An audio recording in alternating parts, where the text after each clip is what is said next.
ازيكم؟ يا رب تكونوا بخير. فيديو النهارده لما تكون بتتعامل مع حد وطريقته مش عاجباك، فانت ما تفضلش تتخانق معاه وتقول له انت فيك وانت فيك وانت اسلوبك مش عاجبني وانت كلامك مش عاجبني وانت بتعمل وانت بتسوي لا لا لا وتشتمه بقى وممكن تمسك فيه والكلام ده. الحل اللي انت ما تتكلمش معاه، ما تفضلش تاخد وتدي معاه. بدل هو اسلوبه مش عاجبك وكلامه مش عاجبك وطريقته مش عاجباك وقال لك كلام يضايقك مثلا، فانت ما تفضلش بقى ان انت لا انا هفهمه غلط ولا انت عملت لا انت سويت وتشتمه وتغلط فيه. او مثلا هو يكون مستفز ينرفزك، فانت تغلط فيه وكده، فما توصلش للمراحل دي يعني. ما يكون حد بينرفزك او حد بيضايقك او حد كده، فانت ما تفضلش تتكلم معاه كتير، ما تفضلش انت تاخد وتدي وتقول له انا طب هو الموضوع كذا اسمعني، طب هو حصل، هو مثلا مستفز، هو دماغه على قده، هو ايا كان عامل ازاي يعني، بدل اسلوبه مش مريحك يبقى تعمل توقف، ما تكملش في الكلام معاه، ما تكملش، ما فيش مجال ان انت تكمل معاه في الكلام يعني.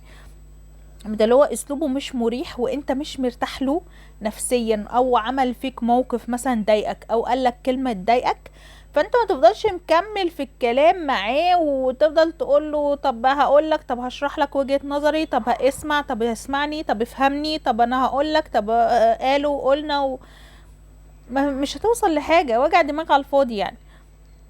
فانت اسمع الكلام، اما يكون في حد بينرفزك او بيستفزك او مضايقك او قالك كلمة تضايقك او اي حاجة، ابعد عنه تماما. يا هو هيجي يعتذر لك عن الكلام اللي هو قاله، يا اما مش هيعتذر، خلاص يبقى انت بعدت عنه وريحت دماغك منه. ما تغلطش في حد ضايقك، ما تغلطش في حد قالك كلمة زعلتك، ما تغلطش في حد بصلك بصة وحشة من فوق لتحت مثلا، او بصلك باستحقار. ما تغلطش في حد، اللي يعمل لك حاجة ابعد عنه، ابعد عنه بس. ده مش ضعف على فكرة، ده تكبير دماغ. انت بتتجاهل اي حد يعمل حركة معاك او اي موقف معاك، انت كده عقلك كبير، مش اي كلام، ولا انت مثلا يستقل بيك، لا لا لا خالص، انت كده عقلك كبير جدا، وبتتفادى المشاكل وبتتفادى الكلام مع ناس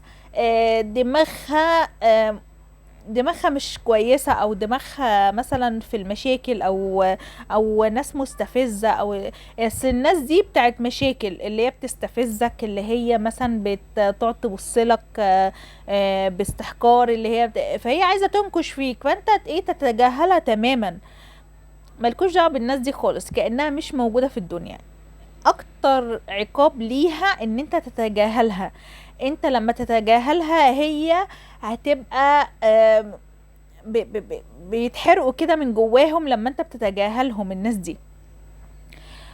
بس كده، ده كان فيديو النهارده، يا رب يكون عجبكم. لو شايفين انه ممكن يفيد حد اعملوا له شير، واعملوا لي متابعه او اشتراك حسب ما بتشوفوني على اليوتيوب او الفيسبوك، واشوفكم في فيديو جديد على خير ان شاء الله.